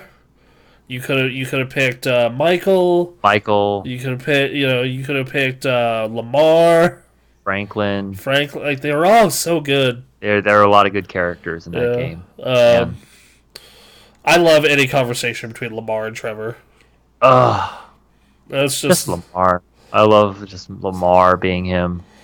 uh, But yeah, Lamar and Trevor, good God, God, so funny. that's a pairing. So funny I love listening to their conversation on that long ass drive up to the bay, where where like Trevor's still all mad at Michael, and he's just like, man, and Lamar's like, man, you sound like some bitch he didn't call. Like, I didn't call. I'm just like, Uh, God, if you're ever in town for an extended period of time, or I'm up there for an extended period of time, we need to LP that game. absolutely. I'll play some more Grand Theft Auto. You don't have to tell me twice. Lily Bowen, Fallout New Vegas. I didn't get that far, but Same. it looks like a hell of a character. Lincoln Clay, Mafia 3. Didn't play it. Luca Cacchiola? Sure. I don't know. I feel if you're picking a Battlefield character, you have to pick someone from Bad Company, right? Did Bad Company come out in this time? Bad Company 2 did. Eh. Madeline, Celeste. If you want a game that is a real good metaphor for depression and getting over depression, then yes. Interesting. May Borowski, Night in the Woods. Probably the most relatable character in a video game ever. Wow. Like, I highly encourage you to play Night in the Woods if you've ever, if relatable to anyone who has lived through their early 20s. Right. It is basically your early 20s, the video game. Right. I don't want to play that, but I do want to play that. Marcus Phoenix, Gears of War 4 and 5. The Sure. the best version of Marcus Phoenix in my eyes. Sure. Marcus Holloway, Watch Dogs 2. Never played it. That's a game I want to play. Same. I've never gotten around to it. It was on my Steam wishlist for ages, and I just never bothered to play it. Yeah. Max and Chloe, Life is Strange. That's it's one I've seen a lot. I never played it, but I know these characters. They're fine. I like them, but like that just I feel like they could be better. But I hear a lot of that is part of how the second one works. So Oh, interesting. Okay. Mira, Donut County. Good character. I like her. I don't know. Like that game is so short, it's really hard to appreciate a lot of the characters. Mom, The Binding of Isaac. Huh. See, abusive religious elder stomps on her child with high heeled, and because she's mom, she knows all of Isaac's deepest, darkest secrets, and make her a master of passive aggression. Let's see. Monica, Doki Doki Literature Club. Okay. Fine. Yeah, my boy Nathan Drake. Sure. Yeah. Owlboy from Owlboy. All right. Parthenax from Skyrim. Oh yeah. Yeah, that's a good fit. Parvati Holcomb, Outer Worlds. Yeah, you skipped Pagan Min. I'm in back. Pagan Min, Far Cry 4. I thought you would have the dude from 3. They're Right. basically the same character, just one's rich. That's fair. Player, Sunset Overdrive. Yes. Very Okay. much so. Yeah. Prince Sidon, The Legend of Zelda Breath of the Wild. If you have to pick someone from that game, yes. Especially because when he's pumped, he does the teeth thing. Yeah. Ratbag, the Coward. Middle Earth Shadow. Interesting. Didn't get to that part, but let's see. Okay. Hold on, I'm gonna get to Yeah. Sam. All right. Yeah. Yeah. Go ahead, read it. Ratbag is a craven, dishonest traitor who allies himself with people's enemy in his climb to power for which he has little aptitude. He is a creature of low courage and even lower intelligence, though he displays a brute knack for survival. He has no problem betraying his friends once they've served their usefulness. He is also self-deluded and embarrassingly boastful. He is destined for the chop job though his inept rule ends badly. That almost makes me want to go play that game again. It kind of made me like I was looking at that and made me like, oh man, I never really played much of that game. I should play more. Sam Porter Bridges. You got this one, buddy. You've played a little bit of Death Stranding and you've seen everything that there is to Sam Bridges. Why is he is that throughout the entire thing? He delivers packages and then says nothing except for sometimes when he says America's finished. Like I love a lot about that game, but then they're like, yeah, no, I can't. I understand Mads Mikkelsen's award at the Game Awards for Best Performance. Like, there were a lot of scenes of him talking to a baby that doesn't talk back. Of all the characters in there, I don't know. Anyway. All right, well, let's see. If it means we have to get something Death Stranding in here, then fine. Samantha, Samantha Greenbrier from Gone Home. All right. Yeah, that I really enjoyed the story of your sister, and her relationship in that game. Okay. Um, Sans Undertale, yes. Sure. Scarlet and Finn, Blackwood Cross. I don't even know what that I don't know what is. that is. It looks good. Oh, yeah. What is this? Um, One of the most underrated narrative games of the past 10 years. I never heard of this. This looks cool. Looks interesting, like the art style. Yeah. Also, I haven't thrown one of these out in a while. Hey, everyone who's watching, you should follow us because we're trying to get affiliate.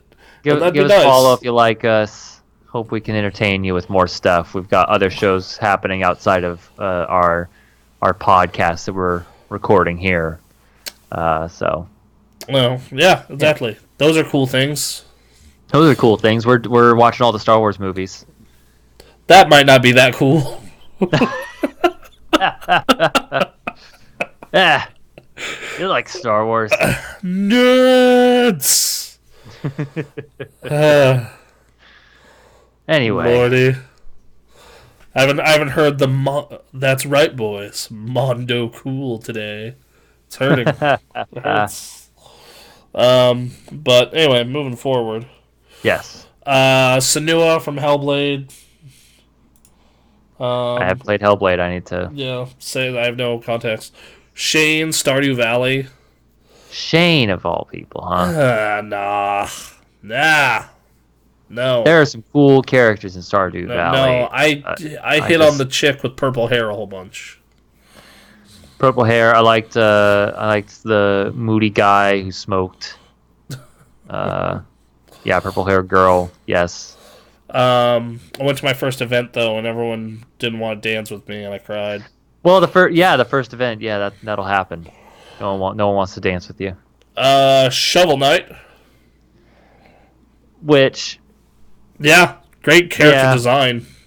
yeah, Yeah, no. he's appearing in everything.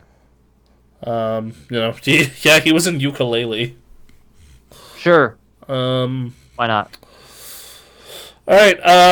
Sojiro Sakura. Yes, the Dojima of this game. Ooh, okay. This character, except unlike Dojima, who really likes you when he gets you, this motherfucker's just like, don't be a fucking troublemaker. You fucking troublemaker. He looks like that kind of guy. Yeah, but then he becomes like the ultimate homie, especially because he's kind of picks up women all the time, and it's all about the ladies, Wow. especially with his like pink shirts. Huh. And one of my favorite bits is on Valentine's Day, if you have multiple girlfriends. I love this so much. Because on P4, because what P4 does is on regular P4, you just get away with it. You just pick your favorite and hang out. Right. Or you can choose to hang with the boys. Okay. In P4 Golden, you choose hang with the boys, hang with one of your girls, and then the other ones all guilt trip you one by one. Oh, really? Yeah, for being a cheating dirtbag. Well, yeah. In That's cool if they give you that option and then have the consequences. in this game, Uh-huh. you choose: do I do nothing? Do I spend it with the boys? Do I spend it with one of my many girlfriends, or hopefully just your one girlfriend? Mm-hmm. I only had the one. Okay. Futaba, best girl. You will All find right. out more about Futaba on my P5 playthrough coming this April. So what happens is the next day, all of the women and this gets even more hilarious the more that you're dating, the more that you have the max dating social link with, come Uh-huh. over all together at the same time, throw their gift at you and beat the shit out of you. What? Yes. All right. And then Sojiro comes over to you on the ground. He's like, okay, I find them all got them to. He is such a G. He is such a G. I love it so much. Just laughing, just hearing makes me laugh. He's like, okay, all right, I got it sorted out for you. I convinced them each that they're the only one, but you're gonna have to do a lot to keep this lie up, kid. Oh no. And I'm like, Oh no. I bailed you out of fire. Hold on. I think I actually have the image because I sent it to Ray ages ago when I played through this because I was literally so shocked. I was like, this cannot be right. Yeah. That was literally like, but no, it ended up being very right. Hold the fucking on. Give me a sec. If not, I'm sure I will pull it up on the YouTube. Sure. Because it was like, it was just it was unbelievable. It was unbelievable. God damn. Oh yeah, here we go. I was having to. Okay, here we go. Yeah, he said I was having him help out at the store. Didn't realize it was Valentine's Day. Don't worry, he only talks about you. You're his one and only. That was enough to get you off the hook for now. But make sure your story matches mine. Got it? And then it says, I can feel a bond between me and Sojiro. Oh, he covers for you, and he teaches you how to make delicious curry and coffee. But Man. but yeah, Okay. Cool. amazing character, really good. Spider-Man. Hey, Spider-Man. Yeah, he is my favorite incarnation of Spider-Man. So yes, I completely agree with this. Do you go with this or do you go with Doc Ock from that same game? Ooh, hard. Ooh. Yeah. I go with Spider-Man, Okay. but it's very close. Stanley and the Narrator, the Stanley Parable. Okay. Tracer from Overwatch.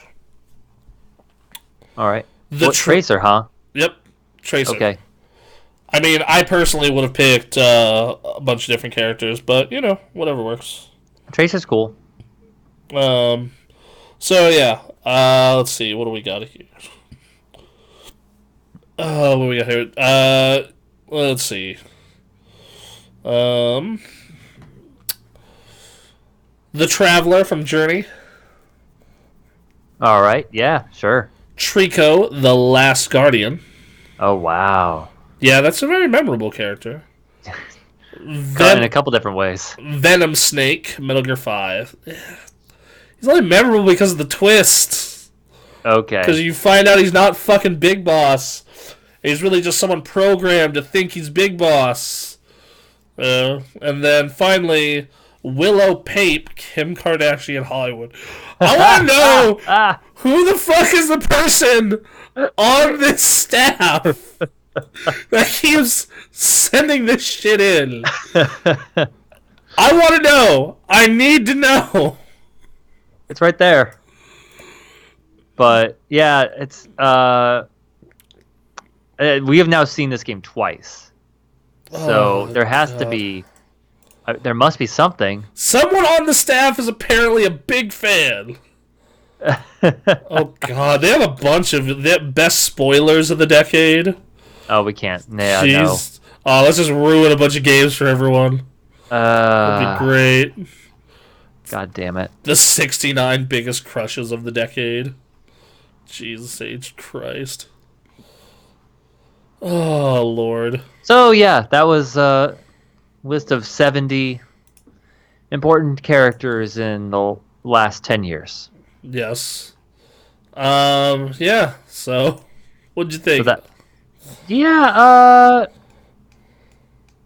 I mean, it was pretty good. A lot of characters I don't know, unfortunately, because the last 10 years went real hard up until about 13, 14, and then I just dropped off and just getting back into it. But like, I don't know. Some of these are cool, and absolutely I agree. Um, it's hard to be like to have a limit on 10 years. Like, okay, well Yeah. then No. what happens? How do I put this into the correct context? But yeah, no, it's fine. By the way, I love this article of top 69 crushes. It is just hilarious. Oh So God. it truly shows that someone is into everyone. On one of these lists is Peter B. Parker from Spider Verse. Sure. Like, I'm like, ah. So, so that one is the one. That one is the one who's into people like me. Got it. No new comments this week. It looks like. No, unfortunately. So, All right. Well, thank you everyone for tuning in. yes, thank you very much, you guys. This was a lot of fun. We love y'all. Yep. We will see you around. See And you around. See you next week. we'll be back at 10:30 a.m. next Sunday. Mm-hmm. Enjoy your week, guys.